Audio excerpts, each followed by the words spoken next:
Yes, ma'am. Okay. Now, yesterday we were discussing about the resources. So, the resources could be divided into two types. One is the tangible resources, and other one is the intangible resources. So, in this tangible resources, there are four types: the financial resources, organizational resources, physical resources, and technological resources. Now, here these are the competencies, or you can say capabilities of the companies. Now the next point, if you see, it's regarding the capabilities and the core competencies. So these resources can be easily with its capability converted to the core competencies. That is the relation, these 3 points, that is the relation in between these 3 points. These 3 points are interlinked: these resources, capabilities, and core competencies. For any company to gain competencies, it should have the resources. The resources should be handy. So here it's like fighting war, fighting the competition with the competitors. If you have resources, the competition, okay, to gain the competitive edge, it becomes much more easy. And financial resource is the prime and important one in this. That is the financial capacity of the firm. Now, when I say the financial capacity of the firm, that means the firm should be financially very strong,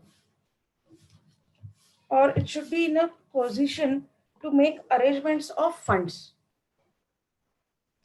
If the firm, many a times, it is observed that if the firm has a good reputation, goodwill in the market, it is reflected on the shares.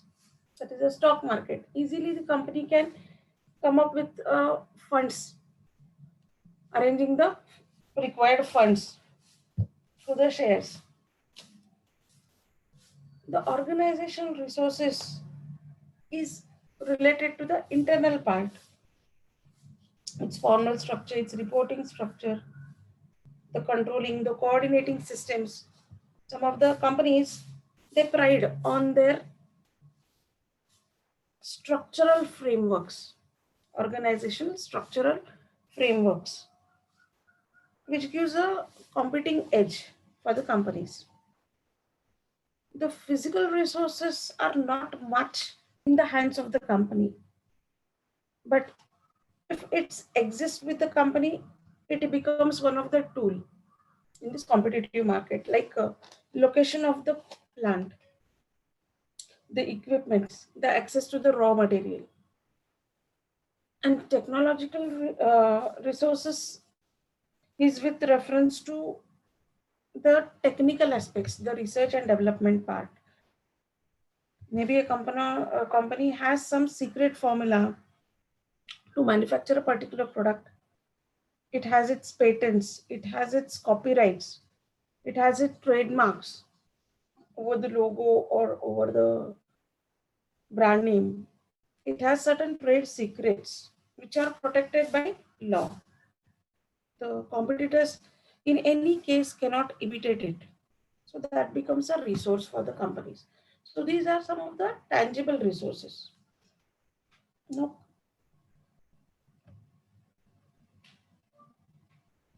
in intangible resources, that is, they are not visible, okay, as such to the competitor. You cannot look into it. It is the superior source of gaining core competencies, like human resource. Human capital is one of the important aspect of organizations. The knowledge which the HR of the organization possesses, knowledge, the technical know-how, the trust, faith, the managerial capabilities, organizational routines, all of the aspects come into this human resource part. Many of the companies have become number one companies or have gained leadership due to this HR capital aspect. Since the leaders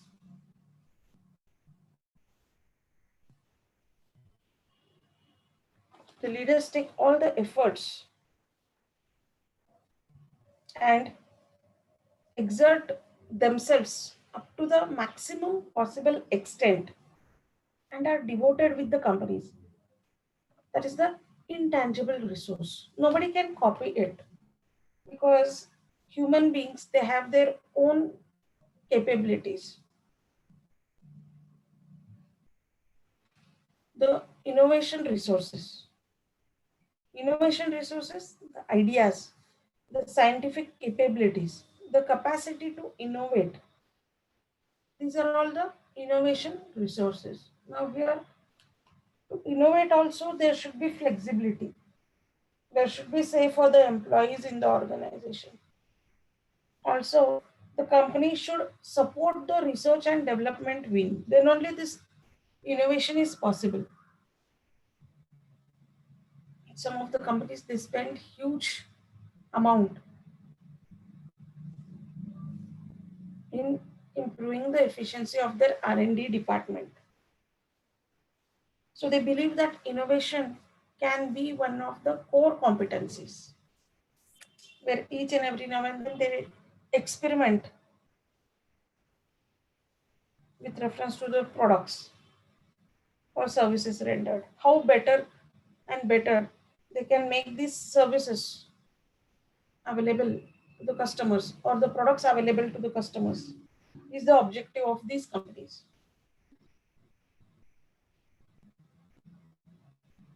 Reputational resources, reputation of the company. Now here, a reputation is not gained overnight. The companies have to work hard to gain the reputation in the market. They have to maintain relations with the suppliers, with the shareholders, with the customers, with the government, with all the stakeholders. They have to maintain relations. They should gain a brand name. When we say the company has its reputation, that means the company has been able to achieve a brand name. So here, to achieve a brand name, the first and foremost thing is the satisfaction of customers. Offering them the quality products, the durable products. The company should be more reliable. So here, when all the pros and cons of the customers, the government, the suppliers is met, then in that case, the efficiency of the company is more effective. Supportive and mutually beneficial interactions with all these parties gives a competitive edge to these companies. The more unobservable, intangible a resource is, the more sustainable will be the competitive advantage based on it. So here, if the company is competent in terms of this intangibilities, if these intangible resources like human resource, innovation resources, and reputational resources, these three things the company has, then it becomes much more advantageous for this company to gain a competitive edge over competitors. The another advantage is with this intangible resources. The larger is the network of users, the greater the benefit to each party. The organizations, it owns value by reputation, by spreading awareness among the stakeholders. So here, this brand name plays a very important role in this.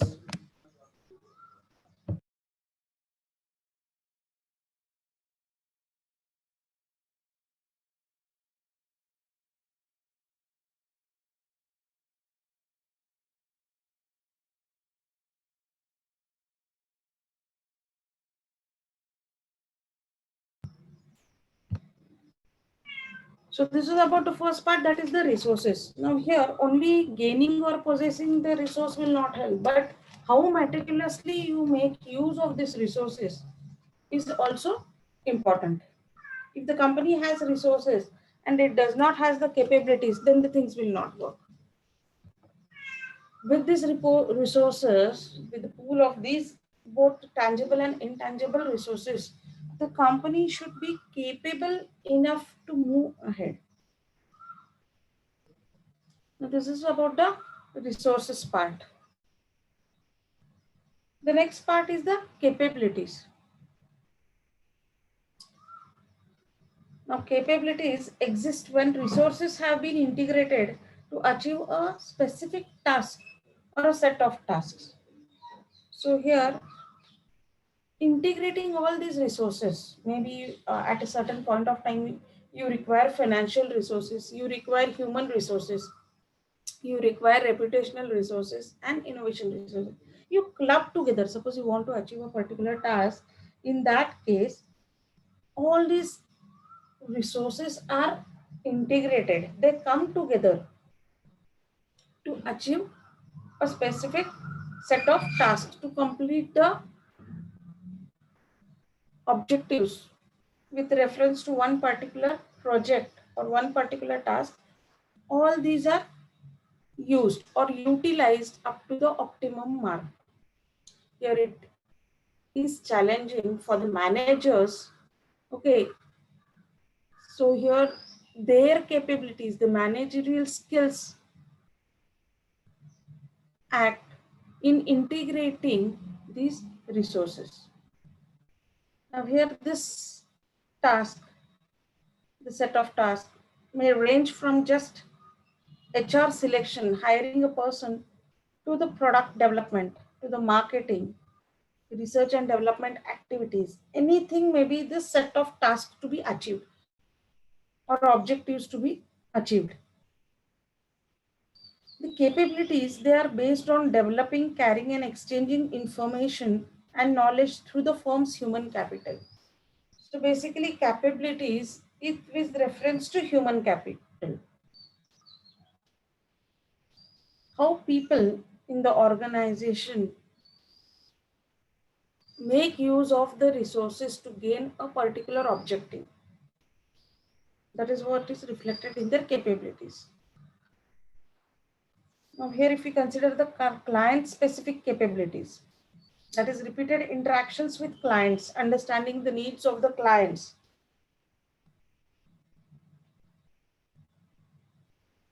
and satisfying them, molding the product according to the need of the clients. So that is a capability. Now here capabilities come over time. Now it's with the experience the company gains, these capabilities they start developing. It capabilities evolve unique skills and knowledge of firm's employees and functional expertise. So as the company starts gaining their experience, company in the sense the managers start coming across the situations, they start dealing with different situations, and over the time they become able and capable managers. So that is what is the client specific capabilities. Value of human capital in developing and using these capabilities will lead to the development of the core competencies of the company. This value of human capital, it lays foundation to gain a competitive advantage in the market against the competitors. Now, with the help of the pool of knowledge, the firm is able to transfer this knowledge from maybe the corporate office to the strategic business units. Exchange of ideas, exchange of information with the rigorous and continuing training of the employees helps to gain this value capabilities, imbibe value in the organization. Now here many a times it's a challenge for the managers to integrate integrate the knowledge and disseminate to the different strategic business units. Now, if we consider the capabilities with respect to specific functional areas, the capabilities may be with reference to manufacturing facilities, research and development, marketing, all part of functional area like advertising, marketing, research. Many of the companies they have these capabilities with reference to advertising or with reference to marketing research part. So here it depends upon the expertise of the companies. Now here, if we take into consideration the distribution as a functional area, suppose, then the effective use of logistics, management, technology with reference to distribution plays a very important role. Example of this is like Walmart. When you consider the distribution network, it is much more efficient in this. If we consider HR as a functional area, the capabilities are with reference to motivating, empowering, and retaining the employees.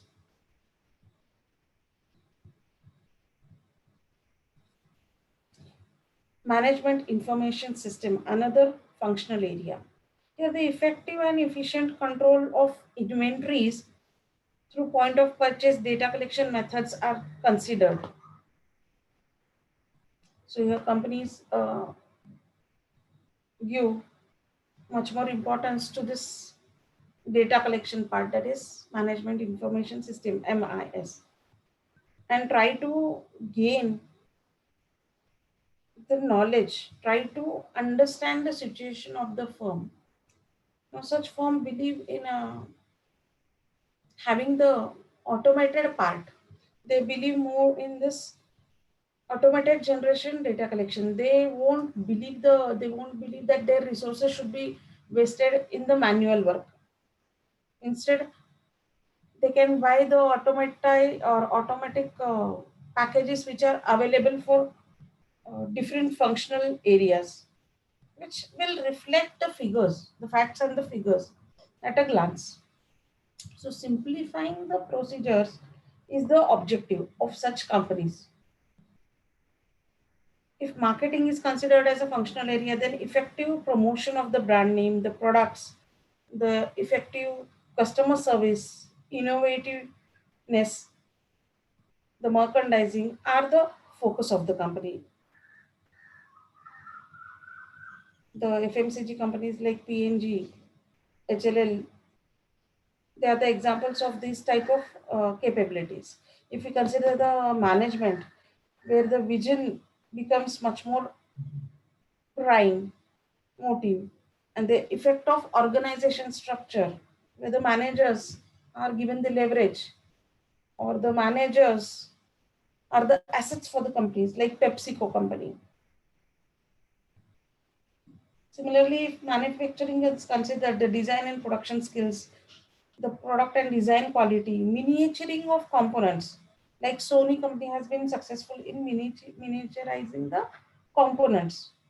So here these unique skills or resources will lead to the capabilities part. Like a company thinks of functional areas like research and development, where innovation is given an upper hand or upper edge. Like Caterpillar is the company which always innovates, or Philips with the tagline of innovation. They always believe in innovation or experimenting with the new technology, even the digital platforms. So here, the functional areas with certain capabilities give a competitive edge to the companies. Now, many of the companies are tying up with the Google today. What is the reason? Google has its core competency as far as the distribution network is considered. So here, the company should have some capabilities to reach to the core competencies. With the use of resources, they should be capable enough to gain the core competencies.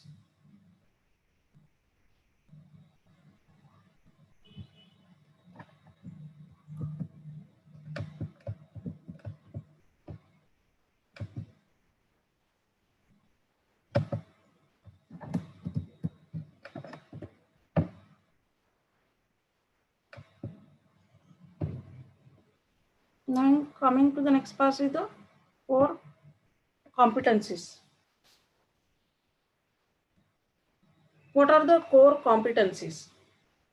Now, core competencies are capabilities that serve as a source of competitive advantage of an organization over its rivals or against the competitors. The company, with the help of capabilities and resources, is well equipped to frame their core competencies to fight against the competitors in the market. The core competencies are related to deploy different resources and capabilities. How these resources are allocated and how the managers are capable to handle the resources, make use of these resources efficiently wherever necessary, is reflected in the core competencies of the company.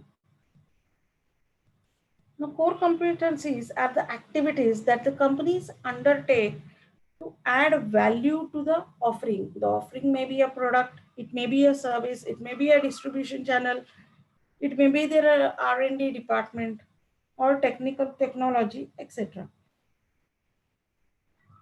Some of the companies, just now again an example, they give edge to the innovations. Some of them they pride on their distribution channels.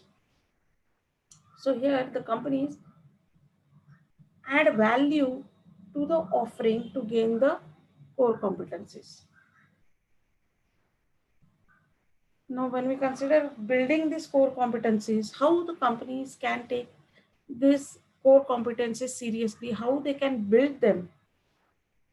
So here two tools help the firm identify and build their core competencies.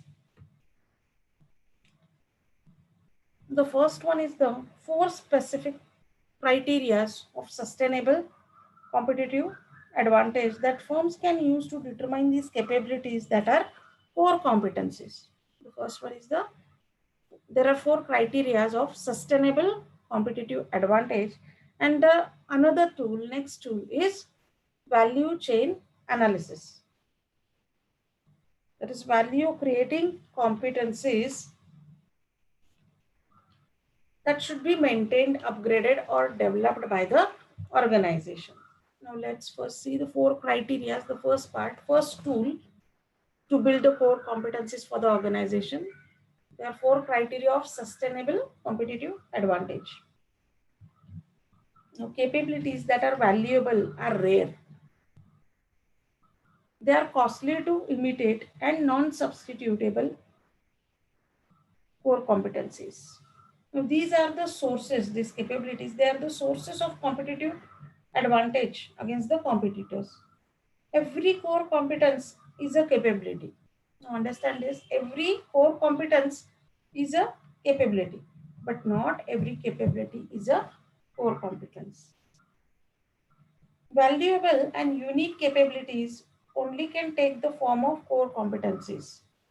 So those capabilities which are unique or which are valuable, they only take the form of core competencies of the organization. Now here, if you consider this sustained competitive advantage, the competitors here cannot think of duplication, or it's not possible for the competitors to imitate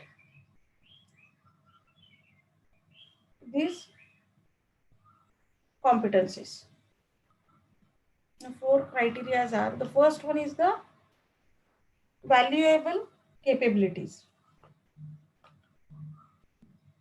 The valuable capabilities, they allow the firm to exploit opportunities or neutralize threats in its external environment. So here, the companies, they explore the opportunities. What are the available opportunities? They try to explore them and gain the competitive edge, or neutralize the threats. If they sense that there is certain threat in the external environment, they try to adapt themselves. They mold their strategies accordingly. Effective use of capabilities to exploit the opportunities. This creates value for the customers. If you take an example of a company like General Electric, under the leadership of Jack Welch, built valuable financial services through its acquisition and its core competency in integrating newly acquired business. So here, Jack Welch, he believed more on human capital.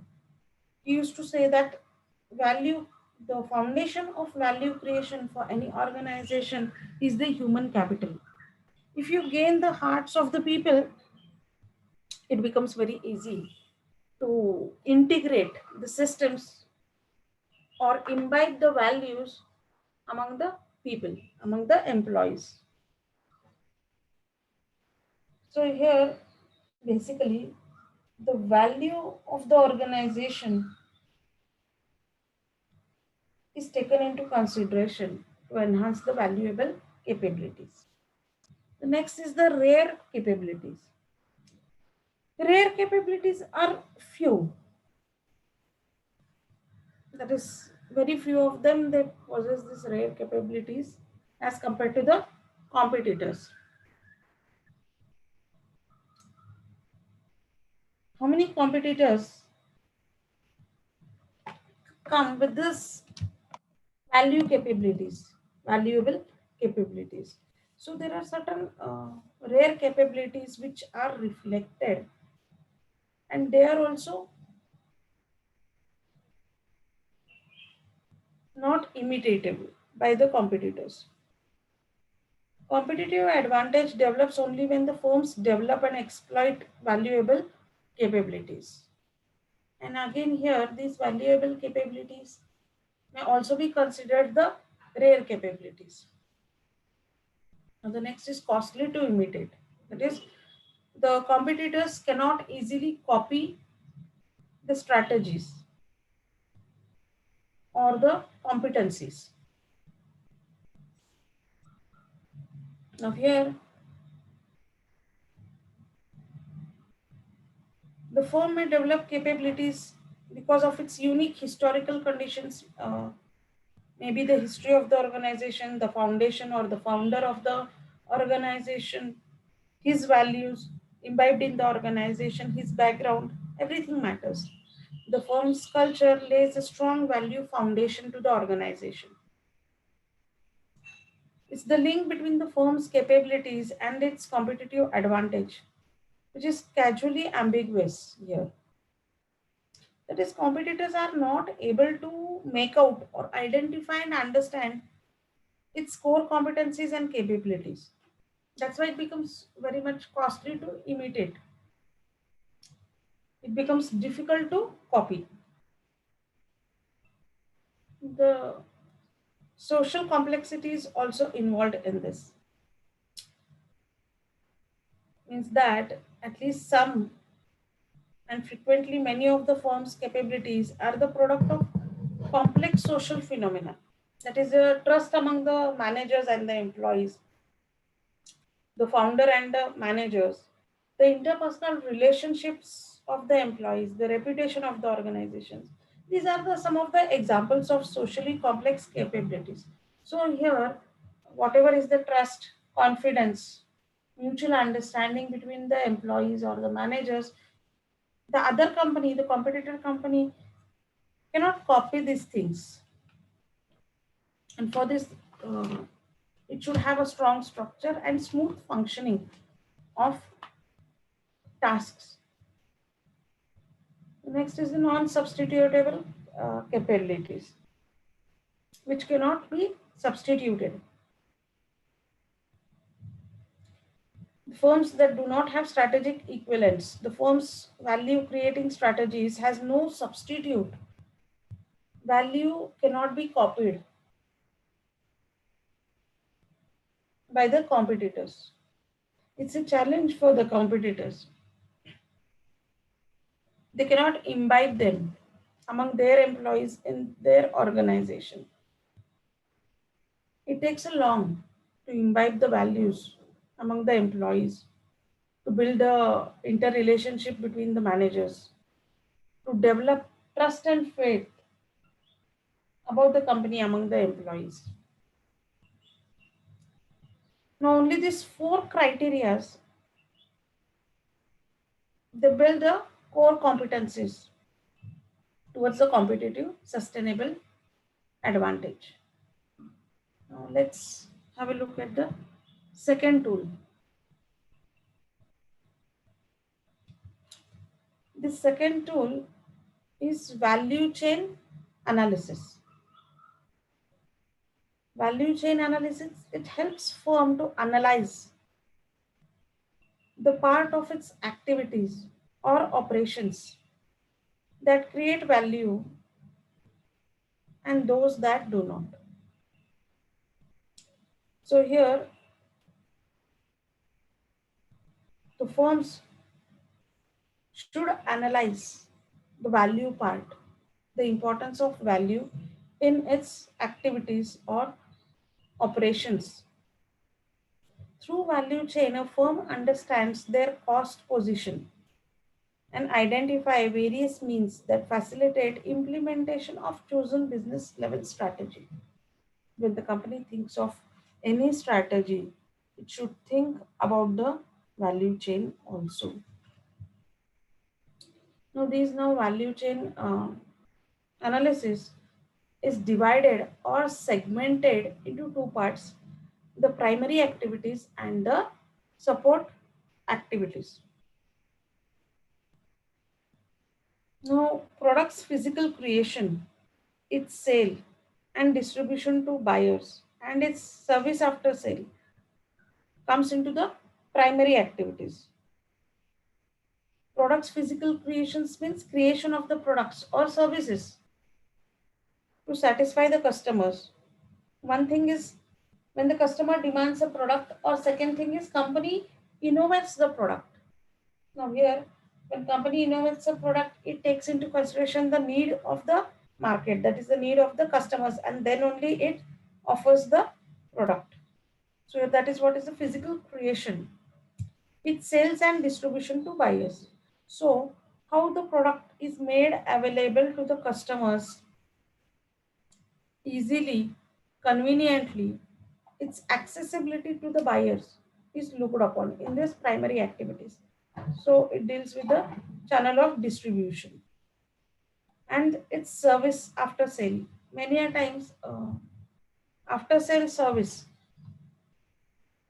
is much more of importance in this today's competitive world. After sale service has become one of the important mantra to retain the customer loyalty. If the customer is not given the service on time, on a timely basis, then there is a possibility that the companies, the organization may lose the customer. And that's why today, if you see the companies with the prime motive of adding the new customers, they are also focusing on retaining the existing pool of customers. And companies take every effort to retain the customers. The support activities provide the assistance necessary for primary activities to take place. So these primary activities are supported by the support activities. The value chain shows how product moves from raw material to its final stage, that is delivery of the product to the end customers. So if you consider the value chain, it has much more broader scope and includes all the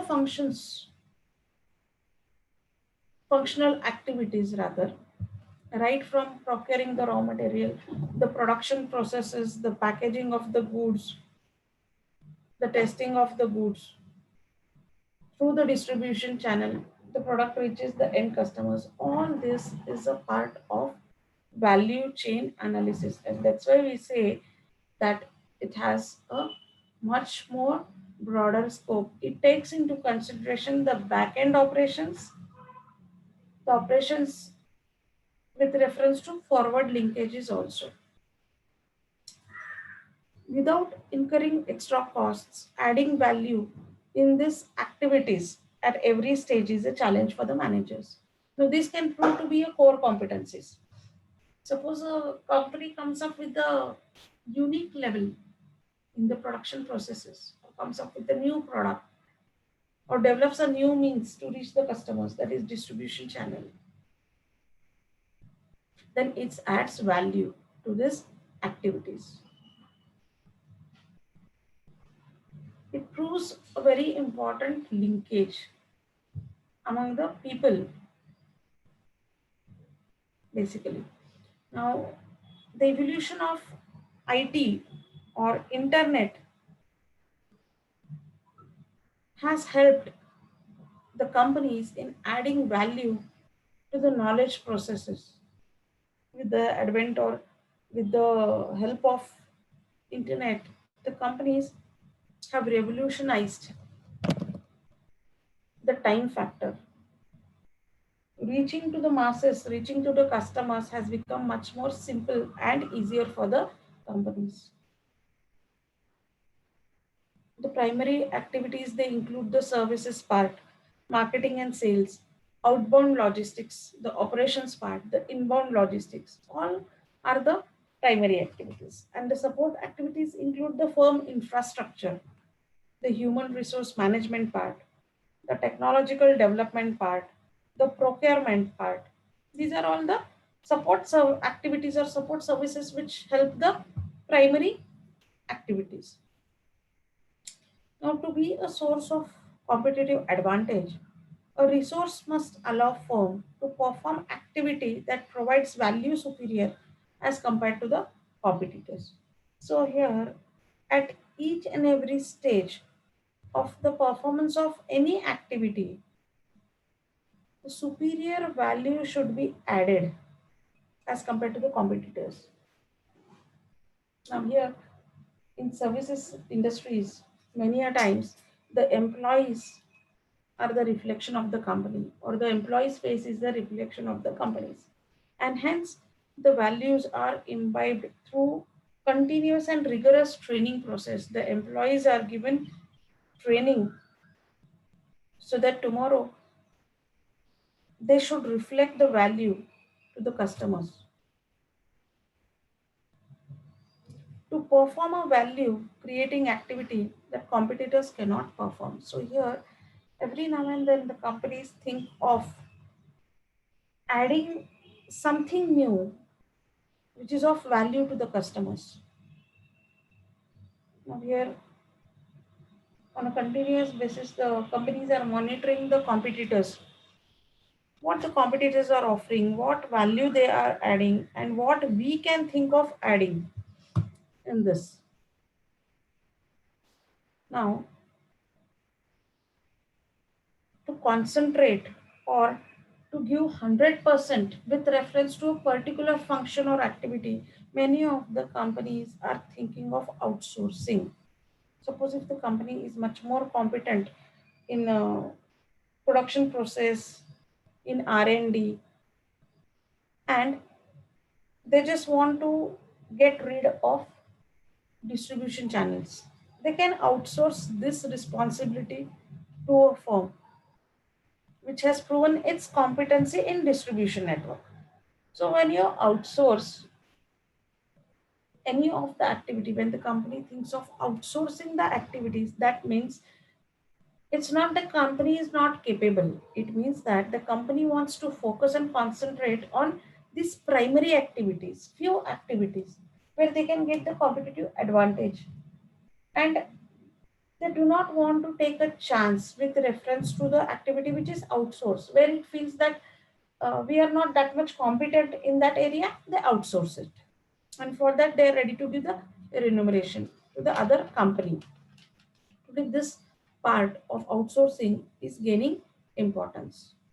On the global level, if you see many of the companies, they are outsourcing the support services to many of the companies. Specifically, if you consider the developed nations, the developed countries are outsourcing all of the support activities to the developing nation. here we end up. The issues in the global strategies, its implementation and its control is with reference to again the SWOT analysis which we have already discussed and the scanning of the environment. So the roadblocks in framing the global strategy is the external environment part. As far as the internal environment is considered, the company can handle the human capital. The company can think of innovative ways of offering the products. The company can think of restructuring, or it takes care about the structure of the organization. When it comes to the external factors, it needs to think, it needs to step back, analyze the situation in the foreign nation where it is entering, and then come up with the global strategy.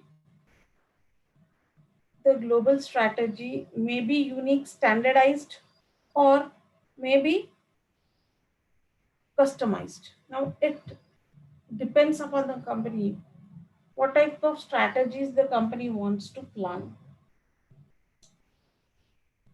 Only the products which are globally acceptable by the customers, for them only the things can be standardized. If the company does not think of standardizing, customizing, it will not be able to penetrate into few of the markets. Now it depends upon the type of the product.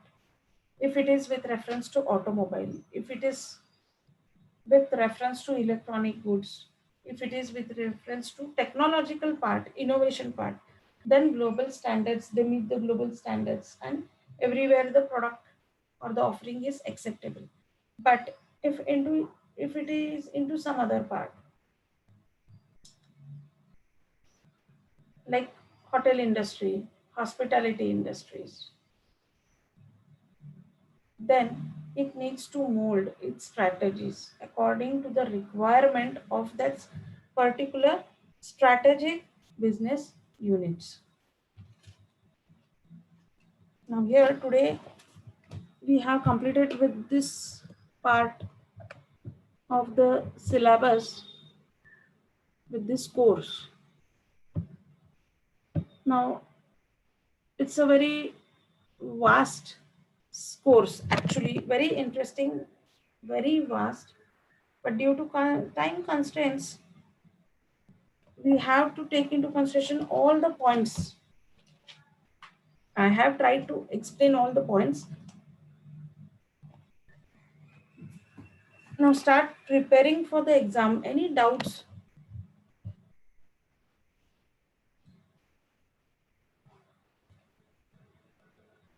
Hello?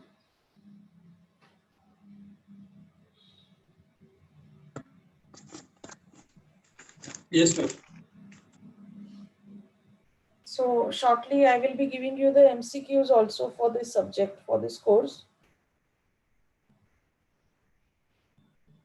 so that it will be helpful for you for the from the exam point of view.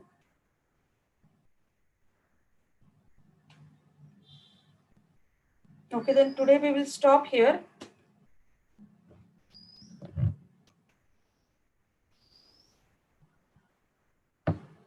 Okay, ma'am.